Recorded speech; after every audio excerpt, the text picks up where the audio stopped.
दोस्तों, किसी ने सही कहा है कि आवाज ऊंची हो तो कुछ लोग सुनते हैं, लेकिन अगर बात ऊंची हो तो बहुत सारे लोग सुनते हैं। नमस्कार दोस्तों, YouTube चैनल में आपका दिल से स्वागत है।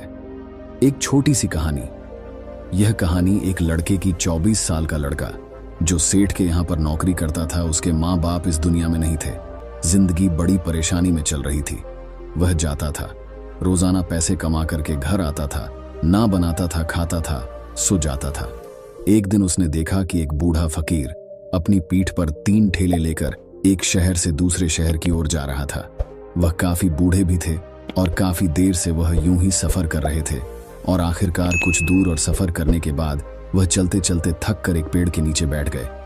तभी उनकी नजर एक नौजवान युवक पर पड़ी जो उसी रास्ते से जा रहा था और वह भी उसी दिशा में जा रहा था जिस दिशा में उन बूढ़े फकीर को जाना था। तभी वह लड़का उन बूढ़े फकीर के पास से होकर गुजरा। इस पर वह फकीर उस लड़के से कहते हैं, सुनो बेटा, क्या तुम मेरी थोड़ी सी मदद कर सकते हो?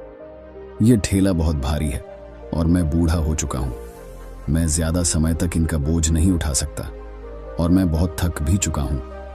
तो क्यों ना तुम मेरे एक ठेले को ले लो और मुझे उस दूसरे गांव तक पहुंचा दो। इसके बदले में मैं तुम्हें 3 स्वर्ण मुद्राएं दूंगा। वह लड़का उन फकीर की सारी बातें सुनता है और उन फकीर से कहता है, कोई बात नहीं बाबा, मैं आपकी मदद करने के लिए तैयार हूं। कहिए, आपको कहां जाना है? ऐसा कहकर उस लड़के ने उन फकीर का एक ठेला उठा लिया और अपने कंधे पर ले लिया। तभी उस जवान लड़के को यह एहसास हुआ कि यह ठेला तो सचमुच बहुत भारी है। वह लड़का और फकीर दोनों रास्ते में आगे की ओर बढ़ चले। कुछ दूर आगे चलने के बाद देखते ही देखते वह गांव खत्म होने लगा और अब एक सुनसान रास्ता आगे की ओर जा रहा था। वे दोनों अपने मार्ग में मस्त होकर आगे की ओर बढ़ रहे थे। जब भीड़ से पूरी तरह से अलग हो गए तो वह लड़का उन फकीर से कहता है, बाबा, इस ठेले में आखिर ऐसा क्या रखा है जो यह ठेला इतनी वजन है? इस पर वह फकीर आदमी उस लड़के को जवाब देते हुए कहते हैं, कुछ नहीं बेटा, बस इसमें तांबे के कुछ सिक्के भरे हुए हैं, इसी कारण यह ठेले में बहुत वजन है उन फकीर की। यह बात सुनकर वह लड़का मन ही मन सोचने लगा, लगता है यह बाबा जरूर कोई व्यापारी है, तभी तो इतने सारे तांबे के सिक्के लेकर चल रहे हैं। और फिर तभी उसके मन में एक ख्याल आया कि मुझे क्या करना है, मुझे तो खाली यह ठेला दूसरे गांव तक पहुंचा है। बस इतना ही। जैसे ही उसके मन में यह ख्याल आया, उसने तांबे के सिक्कों का वह ख्याल मन से निकाल दिया और अपनी धुन में मस्त होकर वह आगे की ओर चलने लगा। चलते चलते कुछ और समय बीता और वे दोनों एक नदी के किनारे जा पहुंचे।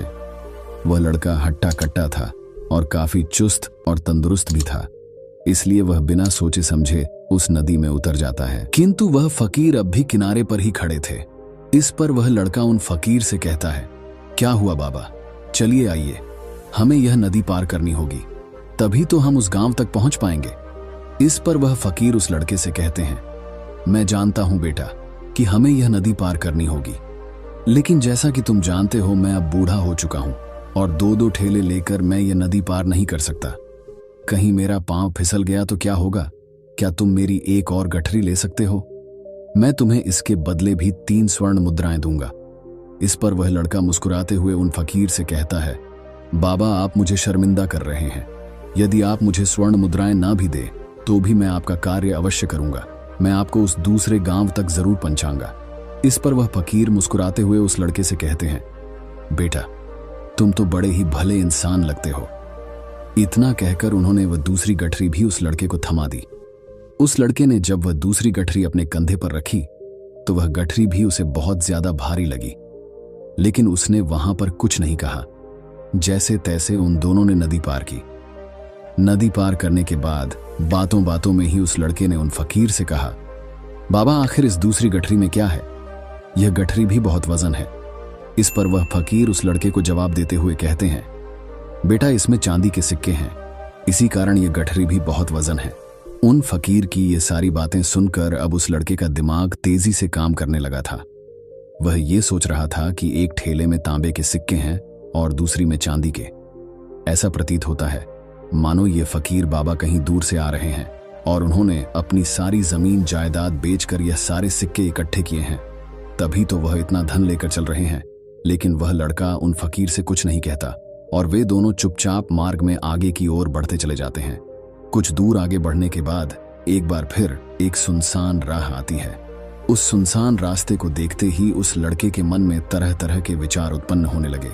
वह यह सोचने लगा, अरे यह तो सुनसान जगह है, अगर मैं यह सिक्के लेकर यहां से भाग जाऊं तो यह फकीर मुझे कब तक दौड़ाएंगे। मुझे नहीं लगता कि मुझे कभी पकड़ पाएंगे, और यहां पर कोई है भी नहीं जो इनकी मदद कर पाए। और वैसे भी यह बहुत सारे सिक्के हैं, मैं इनसे एक अच्छी दुकान खरीद सकता हूं, अपना नया व्यापार शुरू कर सकता हूं। और वैसे भी यह बूढ़ा फकीर अब इन पैसों का क्या करेगा, इससे अच्छा तो मैं ही इन्हें रख लेता। वह लड़का यह सब बारे में सोच ही रहा था, तभी अचानक उसे खुद पर आश्चर्य हुआ। अरे मैं ये क्या सोच रहा हूं, ये फकीर बाबा न जाने कहां से आ रहे हैं और क्या खर्च करके इन्होंने इतने सारे पैसे इकट्ठा किए होंगे। मुझे इनका फायदा नहीं उठाना चाहिए। नहीं नहीं, मुझे ऐसा नहीं करना चाहिए। उसने कुछ देर के लिए तो अपने मन के विचारों को काबू कर लिया, लेकिन कुछ देर बाद उसके मन के विचार उस पर देखते ही देखते हावी होने लगे। वह लड़का 2 ठेले लेकर उन फकीर के पीछे पीछे चल रहा था, और कुछ दूर आगे चलने के बाद एक पहाड़ी आई। इस पर वह फकीर बाबा उस लड़के से कहते हैं, बेटा यह पहाड़ी मैं नहीं चढ़ पाऊंगा, मैं काफी बूढ़ा हो चुका हूं और मेरे घुटनों में भी दर्द रहता है। यदि तुम मेरी तीसरी गठरी भी ले लो तो मैं तुम्हें 3 और स्वर्ण मुद्राएं दूंगा, लेकिन याद रखना इसे कहीं गिराना मत, कहीं यह गठरिया खुल ना जाए। इस पर वह लड़का उन फकीर से कहता है, क्यों बाबा, आखिर इसमें ऐसा क्या है। इस पर वह फकीर उस लड़के से कहते हैं, बेटा इसमें स्वर्ण मुद्राएं हैं। यह सुनकर वह लड़का मन ही मन बहुत प्रसन्न हुआ। उसने चुपचाप वह गठरी भी उन फकीर से ले ली, और देखते ही देखते वे दोनों मार्ग में आगे की ओर बढ़ने लगे। अब वह फकीर बिना कोई वजन लिए हुए आराम से पहाड़ की चढ़ाई पर चढ़ रहे थे, किंतु वह नौजवान लड़का जो पीछे था वह वजन के कारण बहुत धीरे धीरे चल पा रहा था। लेकिन जब से उसने सोने का नाम सुना था उसका मन तो छलांग मार रहा था। वह मन ही मन सोच रहा था, अगर मुझे यह सारा धन मिल जाए तो मेरा पूरा जीवन तो आराम से कट जाएगा। वैसे भी यह बाबा तो बूढ़े हो चुके हैं, भला इन्हें इतने पैसों की क्या जरूरत है, इनका जीवन तो वैसे भी कट चुका है। मैं एक काम करता हूं, ये सारे पैसे लेकर यहां से भाग जाता हूं। लड़के के मन में अनगिनत विचार उठ रहे। लड़के का मन अब उसकी बुद्धि पर पूरी तरह से हावी हो चुका था, और उस लड़के का मन अपनी बात को सही साबित करने के लिए उससे कुछ भी कह रहा था। और तभी उस लड़के के मन में एक और विचार उत्पन्न हुआ, और अब की बार वह लड़का यह सोच रहा था, लगता है यह फकीर बाबा कोई चोर है, वरना इनके पास इतनी सारे स्वर्ण मुद्राएं कहां से आएंगे। अगर यह कोई व्यापारी होते तो भला यह इस तरह से पैदल यात्रा तो नहीं करते, और अगर इनके पास इतने सारे पैसे थे तो यह कोई ना कोई साधन भी तो अवश्य कर सकते थे। लगता है यह कोई चोर है, और चोर से चोरी करने में भला क्या बुराई है।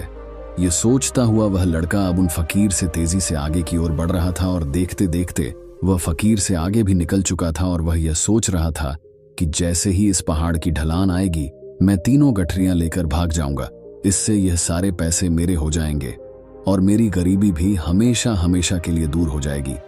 मैं जो चाहूंगा मैं वो कर पाऊंगा, मेरे पास बहुत सारा धन होगा। और देखते देखते वह दोनों पहाड़ की चोटी पर पहुंच गए, और अब ढलान का रास्ता शुरू होने वाला था। तभी वह लड़का उन फकीर से नजरें बचाकर वह 3 गठरियां लेकर भागता हुआ आगे बढ़ गया। अब उसे अपना शरीर बहुत हल्का महसूस हो रहा था, मानो उसे उन 3 ठेलों का वजन तक न मालूम पड़ रहा हो। काफी दूर दौड़ते दौड़ते किसी तरह से वह अपने आप को बचते बचाते अपने घर पहुंचा। उसके खुशी का कोई ठिकाना नहीं था। उसने सोचा, क्यों ना मैं जल्दी जल्दी इन गठरियां में से वह सारे पैसे निकाल लूं। यह सोचकर जब उसने गठरियां खोली तो पहली गठरी में उसे लोहे से जंग भरे हुए सिक्के मिले। यह देखकर उसे यकीन नहीं हुआ। इस पर उसने फटाफट दूसरी गठरी भी खोल डाली, उसमें भी उसे लोहे के जंग लगे हुए सिक्के ही निकले। ये सब देखकर वह लड़का बड़ा हैरान था। आखिर यह सब क्या हो रहा है? उन फकीर ने तो मुझसे और ही कुछ कहा था। अब उसने वह सोने वाली गठरी खोली और उसमें भी लोहे के जंग लगे हुए सिक्के ही निकले। यह देखकर वो लड़का बड़ा क्रोधित हुआ।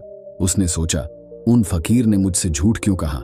उन्होंने मुझसे ऐसा क्यों कहा कि एक में तांबे के सिक्के हैं, एक में चांदी के और तीसरे में स्वर्ण मुद्राएं हैं?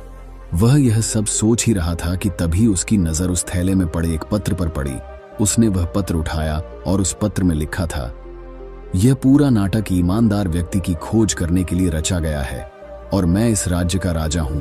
मेरी कोई संतान नहीं और इसीलिए मैंने यह षड्यंत्र रचा है ताकि मैं अपने राज्य में किसी एक ऐसे ईमानदार व्यक्ति की खोज कर सकूं जो मेरे बाद इस राज्य का राजा बन सके और इस राज्य भार को संभाल सके। और इस राज्य का भार वही संभाल सकता है जो पूरी तरह से ईमानदार हो, जिसके मन में किसी प्रकार का कोई लालच ना हो। इतना पढ़ते ही वह लड़का जोर जोर से चिल्लाने लगा। वह सर पकड़कर बैठ गया। वह यह जानता था कि यदि वह अपने मन के विचारों पर काबू कर लेता तो उसका जीवन संवर सकता है, लेकिन वह अपने मन के विचारों पर काबू नहीं कर पाया। दोस्तों, महात्मा बुद्ध कहते हैं कि मन ही सब कुछ है। आप जो सोचते हैं वही बनते हैं। इसलिए आपका सबसे बड़ा दुश्मन भी आपको उतना नुकसान नहीं पहुंचा सकता जितना कि आपके मन के यह अनियंत्रित विचार पहुंचा सकते हैं। महात्मा बुद्ध कहते हैं, अपने भीतर ध्यान से देखो। हमारे भीतर जो विचार चल रहे हैं वही विचार शब्द बनते हैं और शब्द कर्म के रूप में प्रकट होते हैं। बार बार दोहराने पर कर्म बर्ताव में बदलता है और धीरे धीरे समय के साथ बर्ताव चरित्र में परिवर्तित हो जाता है और यही चरित्र हमारे भाग्य का निर्माण भी करता है। इसलिए हमें हमेशा अपने विचारों के प्रति सजग होना बहुत आवश्यक है। हमें जागरूक होना बहुत आवश्यक है। हमें यह जानना जरूरी है कि हमारे मन में किस प्रकार के विचार आ रहे हैं। आगे महात्मा बुद्ध कहते हैं कि कमजोरी हमेशा छोटे विचार से शुरू होती है। यह एक बीज के रूप में होती है और यदि इस बीज को नष्ट ना किया जाए तो यह छोटा सा विचार बहुत जल्द ही एक विशाल वृक्ष का रूप ले लेता है और हमारी बुद्धि की सोचने और समझने की क्षमता को पूरी तरह से नष्ट कर देता है। जिस प्रकार आपने इस कहानी में देखा किस प्रकार उस जवान लड़के का मन उस पर हावी हो चुका था और उसकी सही और गलत सोचने की क्षमता पूरी तरह से नष्ट हो चुकी थी, जिस कारण वह यह समझ नहीं पाया कि उसे क्या करना चाहिए। और उसके लालच ने उसके भीतर इतनी ऊर्जा भर दी कि वह तीनों ठेले उठाकर इतनी तेजी से वहां से भागता आगे भी बढ़ गया। इसीलिए जब आपके मन में पहली बार कोई गलत विचार उत्पन्न हो तभी उसे जड़ से उखाड़ देना चाहिए, अन्यथा वह विशाल वृक्ष का रूप लेगा और आपको किसी न किसी गलत राह पर वह ढकेल ही देगा। आप चाहकर भी उसे रोक नहीं पाएंगे। लेकिन अब आपके मन में यह प्रश्न उठ रहा होगा कि हम भला अपने मन के विचारों को कैसे नियंत्रित करें। हमारा मन तो इतना चंचल है, वह इतना शक्तिशाली है कि वह हम पर हावी हो ही जाता है। हम चाहकर भी उस पर नियंत्रण नहीं कर पाते। इसका जवाब में महात्मा बुद्ध हमें दो बातें समझाते हैं। पहली बात, सही इरादा विकसित करो। कई बार आपने देखा होगा कि आपके मन में कुछ और होता है किंतु आप कहते कुछ और है, क्योंकि आपके मन के भीतर जो कुछ बसा है वही आपके मुख से बाहर भी निकल रहा है। लेकिन जब हमसे वह गलती हो जाती है तो उसके बाद हमारा मस्तिष्क अच्छी तरह से काम करना शुरू कर देता है। हमारे सोचने और समझने की क्षमता एक बार फिर से जागृत हो जाती है और ऐसी अवस्था में हमें यह एहसास होता है कि हमसे गलती हो गई है और फिर हमारा मन दुखी हो जाता है। हमारा मन अफसोस से भर जाता है और इस भारीपन और दुख से बचने के लिए महात्मा बुद्ध हमें सही इरादा विकसित करने के लिए कहते हैं। इसके लिए जब भी आप कोई कार्य करने जा रहे हो तो सबसे पहले आपको को यह खुद से पूछना चाहिए कि जो कुछ भी मैं करने जा रहा हूं इसके पीछे मेरा इरादा क्या है। क्या मैं दूसरों को दुख पहुंचाना चाहता हूं या दूसरों को नीचा दिखाने जा रहा हूं या मुझे खुद को ऊपर उठाना है। खुद से सवाल कीजिए, खुद को जागृत कीजिए। जब आप इरादों के प्रति सचेत होने लगेंगे, जब आप विचारों के प्रति सजग होने लगेंगे, तभी आपके भीतर सकारात्मक ऊर्जा का प्रवाह होगा। तभी आप सकारात्मक इरादों से जुड़ने लगेंगे और आपके मन के भीतर बसी वह नकारात्मक ऊर्जा और नकारात्मक इरादे दिन ब दिन कम होने लगेंगे।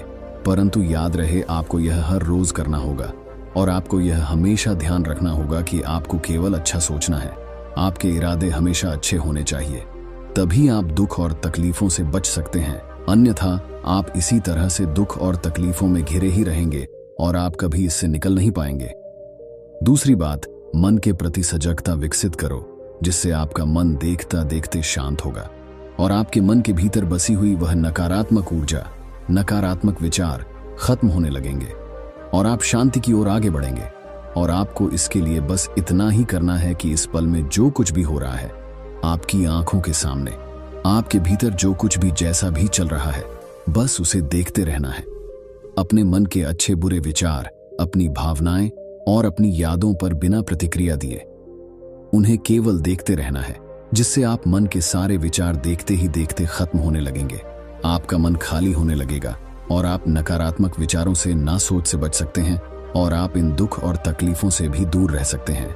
इसीलिए महात्मा बुद्ध कहते हैं, जो स्वयं को देखता है वही सबसे बड़ा तपस्वी है। अर्थात जो अपने मन में चल रहे उन विचारों को बिना प्रतिक्रिया दिए हुए केवल देखता है और उन पर कोई भी प्रतिक्रिया नहीं करता, बस उन्हें देखता और समझता है।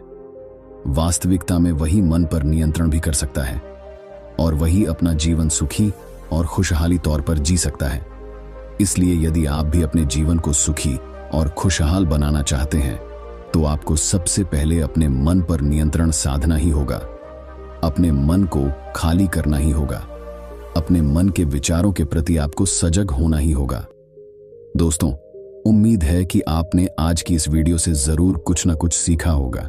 तो इस वीडियो को लाइक और अपने दोस्त के साथ शेयर भी जरूर कीजिएगा और हमें ऐसे ही सपोर्ट करने के लिए चैनल को सब्सक्राइब और घंटी बटन को जरूर दबा दीजिएगा। चलिए मिलते हैं फिर अगली वीडियो में। तब तक के लिए अपना ख्याल रखें।